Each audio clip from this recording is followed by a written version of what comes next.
what you have learnt about your own, but you can see perhaps their sheer determination, persistence, really what saw Joe through.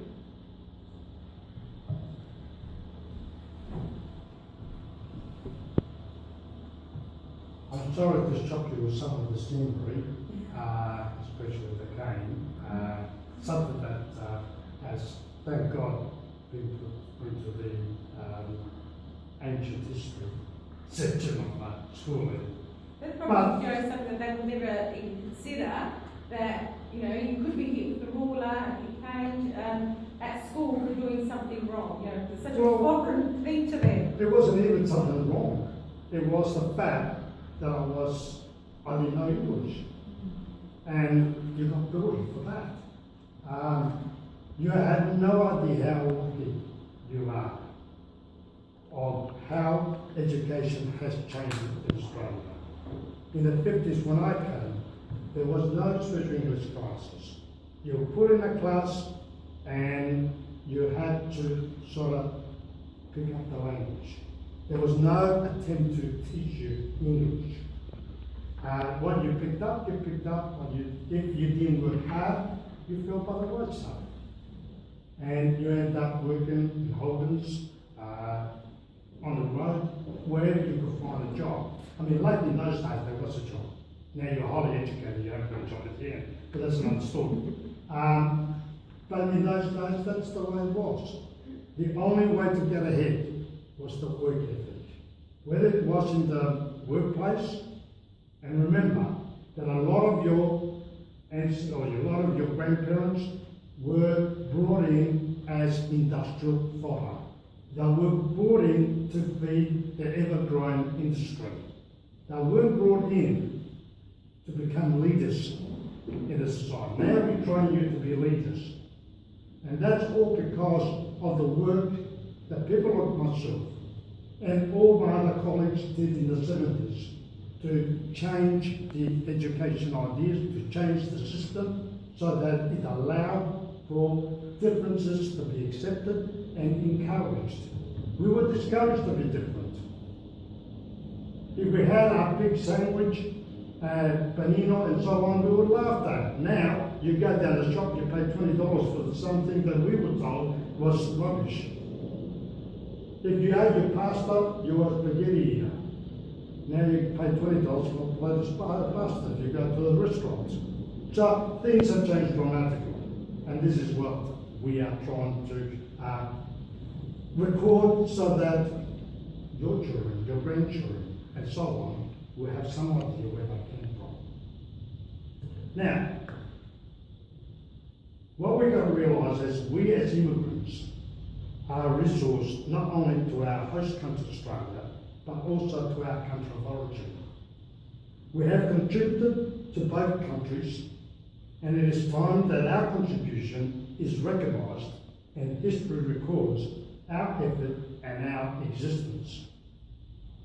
It is for this reason that the Italian Historical Society was created in 1991. Throughout the years, the society became inactive, and in 2014, after many years of planning and upgrading my research skills, I, with a small number of enthusiastic supporters, relaunched the society with a new mission and methodology, taking advantage of the new technology to record the experience of Italian immigrants in South Australia. The mission of the Italian Historical Society is to collect, preserve, interpret and promote the history of Italians in South Australia and to record their contribution to the development of the state. Just think, there would be no coffee lounges if it wasn't for Italians. Wine was for winos, it was the Italians. In fact, I say this, if the Germans introduced the wines in South Australia, the Italians taught Australians how to drink it. Because the act of drinking wine with food was unknown until Italians actually brought it in. There are many things that you take for granted today that would not exist if it wasn't for the migrants and the Italians in particular. And I talk about Italians not just because I'm Italian background, because they are the biggest group of post-war immigrants in South Australia, or in Australia. So that is why I keep referring back to Italians.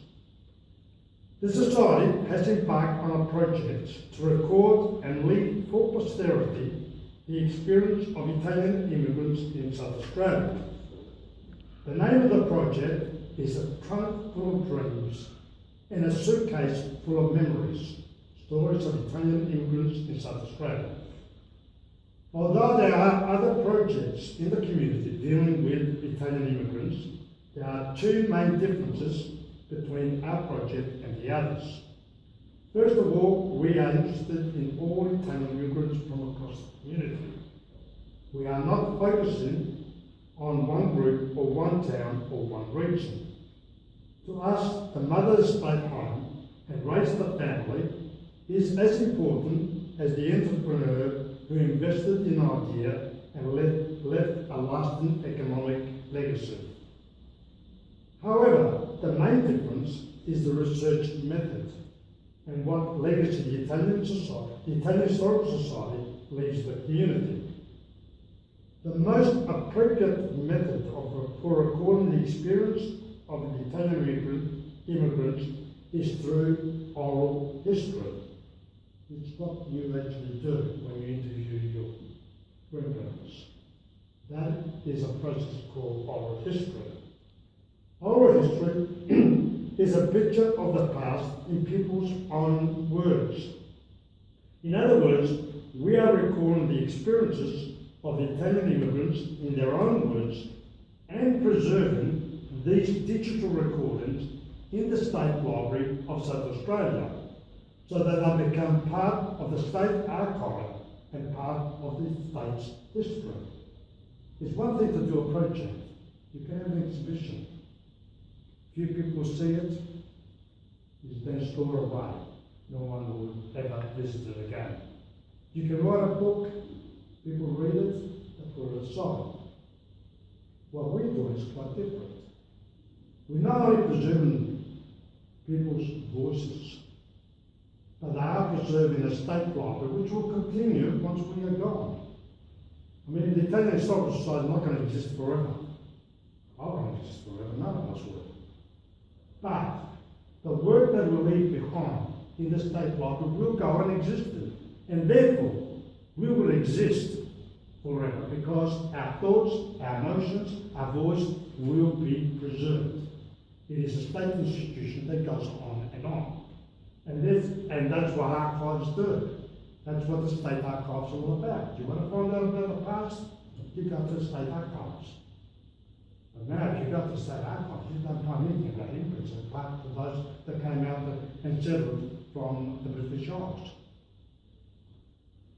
All this material, with the consent, these recordings will be supported by the relevant documents and photographs which will again be preserved digitally in the State Library, or the photos that I showed in the video. They are the types of photos. And documents, birth certificates, naturalisation papers, whatever. All this material, with the consent of the interviewee, will be accessible to anyone who's interested, which means that our descendants in 50 or 100 years' time will be able to listen to our voice. The spoken words are often the most poignant testimony of the challenges and successes of immigration. It's one thing to write. You can be very descriptive. As you know, you read a book, you get the feel of the emotions. It's another thing to hear. And the inflection of the voice transmits not just knowledge and facts, but also transmits emotions. And that's what our great-grandchildren can listen to. It is an in-depth study which will examine not only life in South Australia, but also investigate the historical, cultural and environmental circumstances of the person's place of origin and how that influenced the decision to emigrate.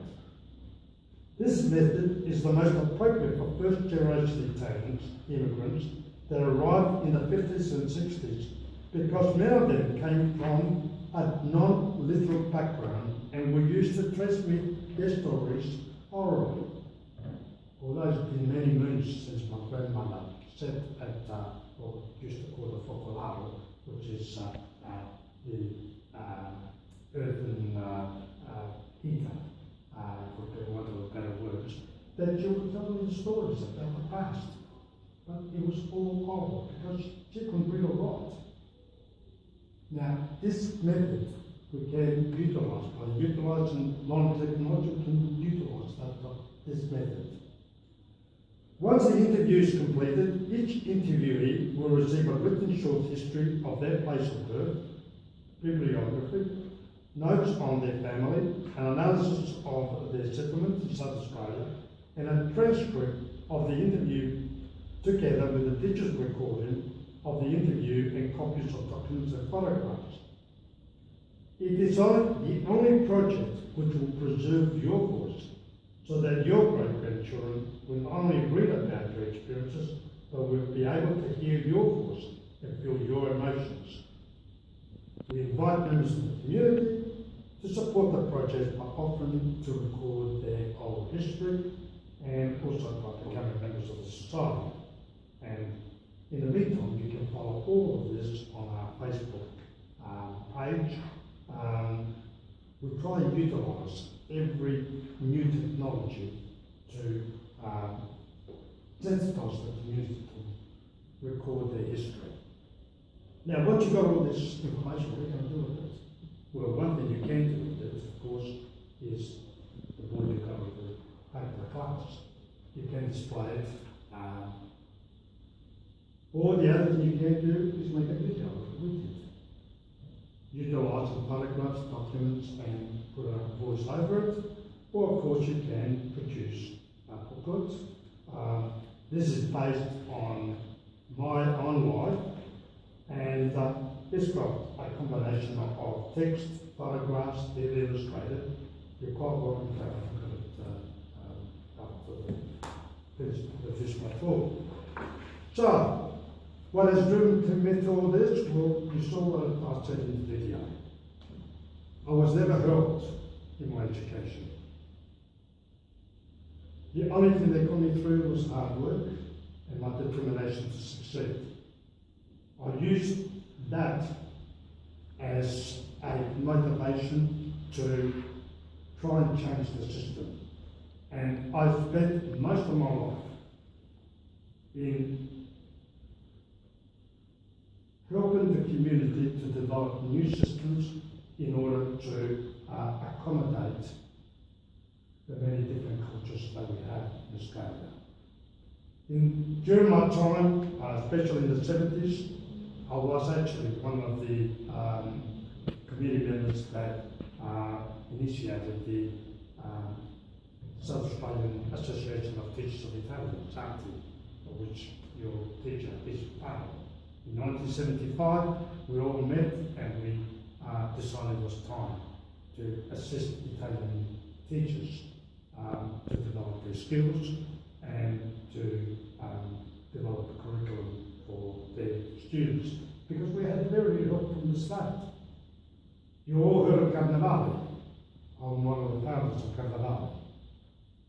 The Italian Coordinating Committee, a welfare organisation that now organises, I was the founder of that and president of the society of that particular organisation.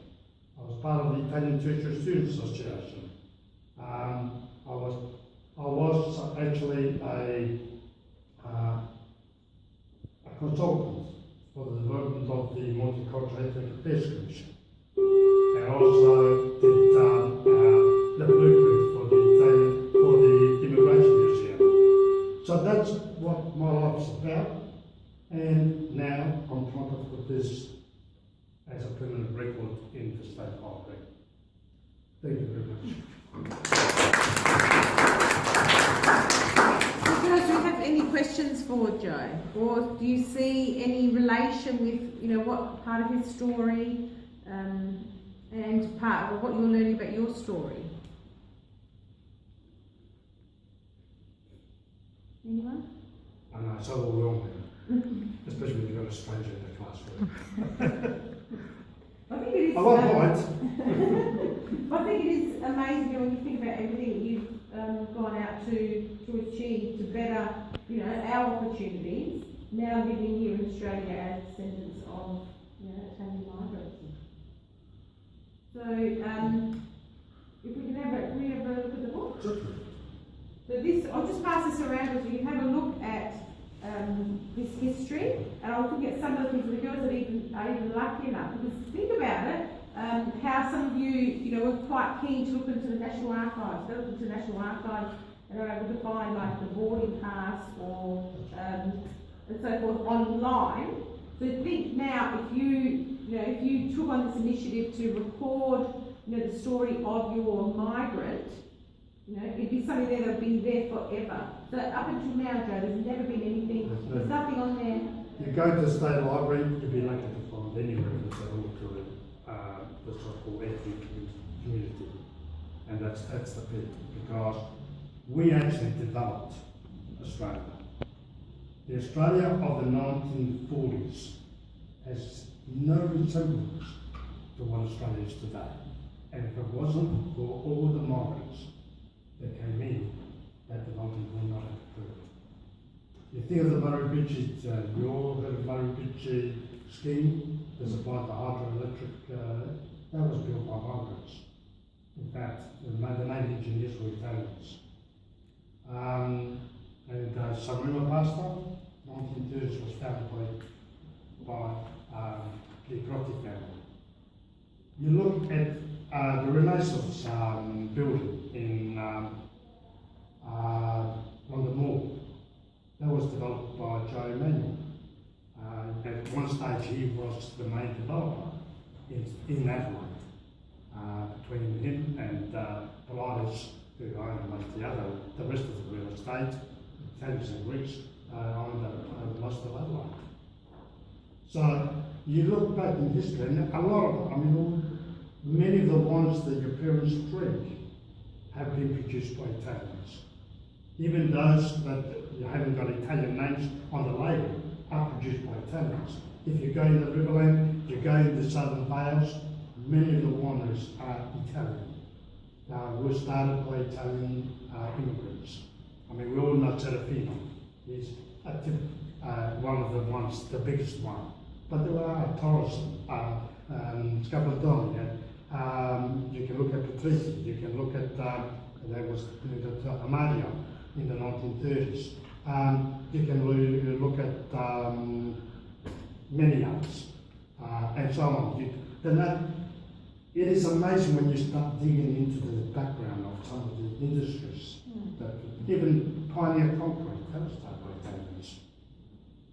Many people don't know that. It is true, when you look into the background of many of our industries that we see around us, there is that connection to the Italian community. Just going back to Joe, earlier when you were mentioning about looking at people who are obviously gone on to economic wealth and so forth, but you mentioned the mothers. So, the mothers are amazing. They are the unsung heroes. Yeah. They are the unsung heroes, because when we look at the development, we look at those who made it big, and mostly are men. But the culture is always transmitted through the mother. The husbands are out, the fathers are out working. You'd be lucky sometimes to see, because of their hard working ethic, you'd be lucky to see them at night. In the morning, by the time you get up to go to school, they're old. And at night, I come late, you're probably in bed. It is the mothers that transmit the culture. And it is important to examine what the mothers brought with them. If you know how to make pasta, it was your mother that taught you. If you know how to make a good cappuccino, it was your mother that taught you. Not just in cooking, but also our attachment to family, our strong attachment to family, which is common to a lot of cultures, not just the Italians, the Greeks, the Chinese, and so on. That all comes through the mother. And you notice this, if the mother unfortunately dies and you're left with a father, you notice the difference in the relation, the family relationship, because it is the mother that wants back to the people. Now you pick up the phone and talk to the children. But in the 40s, the 50s and 60s, you wrote a letter, it took a month to get to it. But it was the mother that wrote in most cases, not the father. So it is important to focus on the mother as the cultural carrier. If you don't, and for some just personal questions about your own migration history, Joe, what was one of the things that you perhaps missed the most when you came to Australia? Oh, I missed my family. You see, I lived in a extended family. Because my father migrated when I was 14 months old, my mother moved back with her mother. And therefore I had my aunties, my cousins, I had everybody around me. I was the eldest in the family, therefore I was king. I mean, being a boy, being the oldest, both my grandparents, on both sides of the family by the way, I grew up with my maternal grandparents. What I missed most, of course, was the countryside, was the festas. I mean, the festas were not just a religious exercise, it was a cultural thing. We went there to taste all the goodies that we would normally not have. I mean, I can say that I really didn't suffer poverty as such. The reason for us to migrate wasn't because we were starving, because I was lucky enough that my grandfather had land. Through a combination of his own land and shared farming, he provided everything for us. I was lucky enough that my father was in Italy, was in Australia, and was sending money back.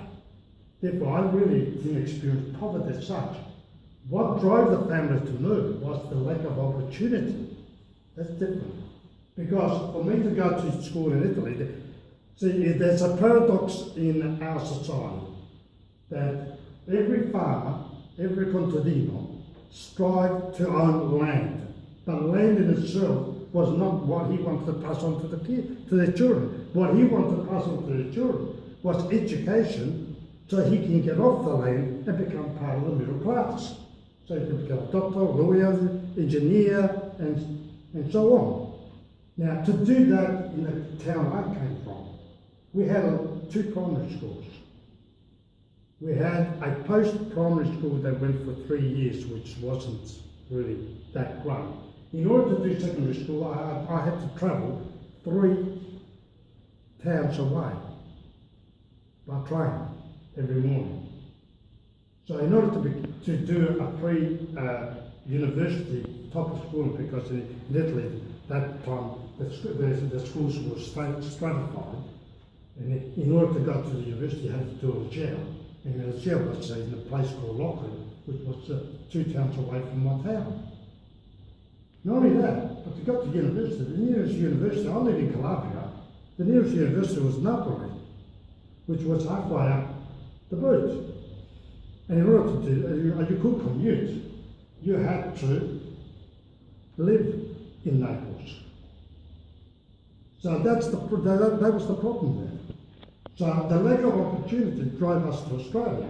In Australia we had the opportunity, we didn't have the support of the system to allow us to develop our skills. And that was the issue when we came here. It was when I talk about a structural discrimination, that it didn't allow us to develop our skills. There was no support whatsoever. Those who made it because of sheer hard work and determination to prove the teachers wrong. I mean, at the end of year 11, there is the principal of the school. There was a deal of some brother, by the way, so you think that they would be compassionate and supportive because that's their life. His best advice to my father was, take him out of school, go send him to Hollands. By the way, that brother that said that to my father, I actually was his teacher at university later on. So it gave me great pleasure to say, oh George, you shouldn't do this. Maybe you should get out because you aren't good enough. I did, of course, but it was tempting. So, but that is the reality. You know, we talk about poverty. Yes, the South was poor. Most of the migrants that came post-war came from the south of Italy, and it was a poor country. But not everybody was driven by sheer poverty. It was the lack of opportunity. And what Australia offered was the golden dream. A dream that you could succeed. Even with all the obstacles that was put in our ways, we could succeed if we had that internal motivation to succeed. Because now I'm thinking, I'm seeing very much the pride and passion you have, Joe. I'm thinking of the girls like now, even at their age, they fortunately do have a love of their culture. You know, they do actually appreciate it. Whereas perhaps at the time when you were their age, were you were perhaps in a position where you had to fight it, you had to hide it. Whereas here, there's a real sense of pride in their background, their cultural background. And without blowing my own trumpet, that's thanks to people like me and my colleagues that you are able to do that. We were told, you're a Dago, you shouldn't talk your language. Why don't you talk your language? People used to laugh. I mean, I remember quite vividly as a child going into Coles, not the Coles today, the Coles that we had in the 2 and 6 shop in what is now London Mall. Was downstairs, a long big table. In those days you didn't go to self-serve, you had people serving you. And my mother standing there trying to get some haberdashery, and the girl, 2 of the assistants, niggering away in the corner because she couldn't express herself in English.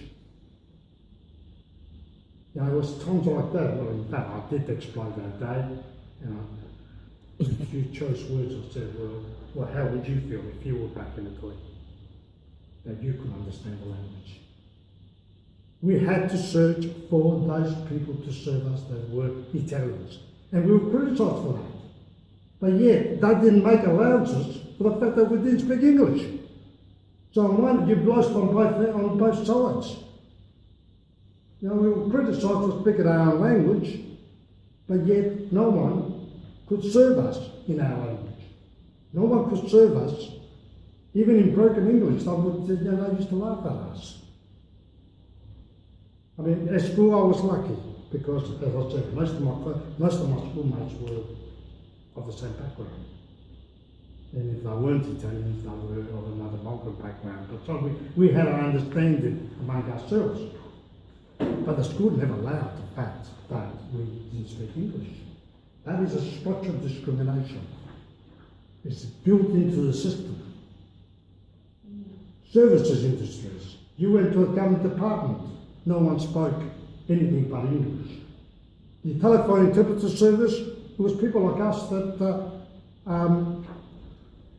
agitated for its introduction in the 1970s.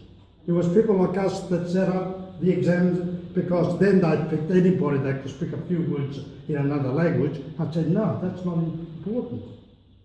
You've got to get people that can express themselves in the language that the market understands. Therefore, we set up the standards.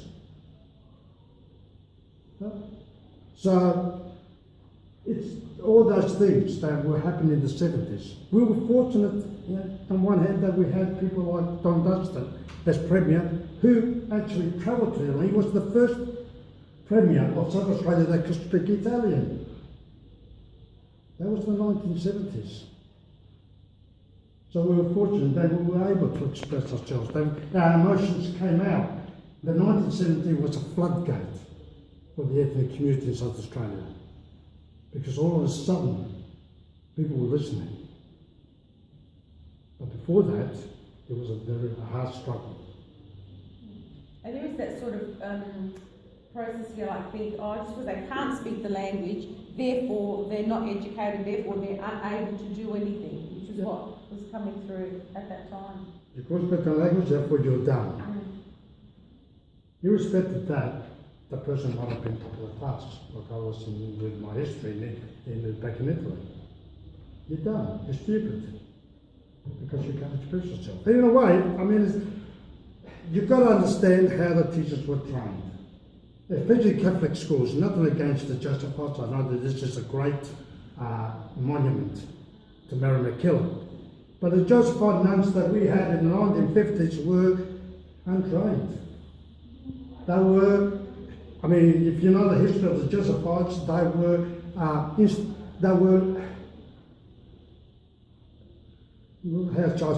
founded that to administer to the poor. Education, highly educated nuns was not the priority. The administration to the poor was. And I mean, I love the Josephite, don't get me wrong.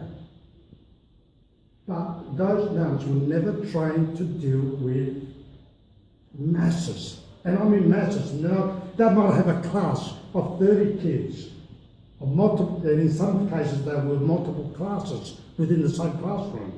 When I came to Australia, we had grade 3 and grade 4 together. At one stage, we had grade 3, grade 4, and grade 5. Not only could they couldn't understand our culture and accommodate the fact that we couldn't speak English, they had to deal with multiple curriculum levels. And they were untrained. Fortunately, everything changed post-70s because we put in systems where the teachers were trained, were sensitised to all these things. I think even like the lack of English, like now, I'm even giving this example to the girls, you know, when you pay a bill now, you go on the other side, it's got all the different languages you can ring up to help you. So yes, mate, we want. Not only could I understand English, I couldn't understand the idioms of the Australian slang. Yeah, that would be very hard. I mean, even myself, I don't pick up a lot of the Australian slang. It's just not something I was brought up with. So some expressions I just have no idea what they mean. Even having been born in Australia. No, even in Australia, if you're coming from a different group of people that are not used to everyday slang, you know, you try to restrain. That's English, that's Australian. But you try and read it. It's quite different to the language. And there is, I mean, in education, I mean, you've got the educated language. And the other thing that you've got to realise is that we brought a language which wasn't standard Italian. Our parents brought a language which was common, everyday. We call it dialect, but it wasn't a dialect. Because a dialect is a bastardisation of the standard language. These were languages they grew up independently. Even the Calabrese. If you come from one side of Calabria, you could not understand some of the words from the other side of Calabria. People didn't interact. Most towns in Calabria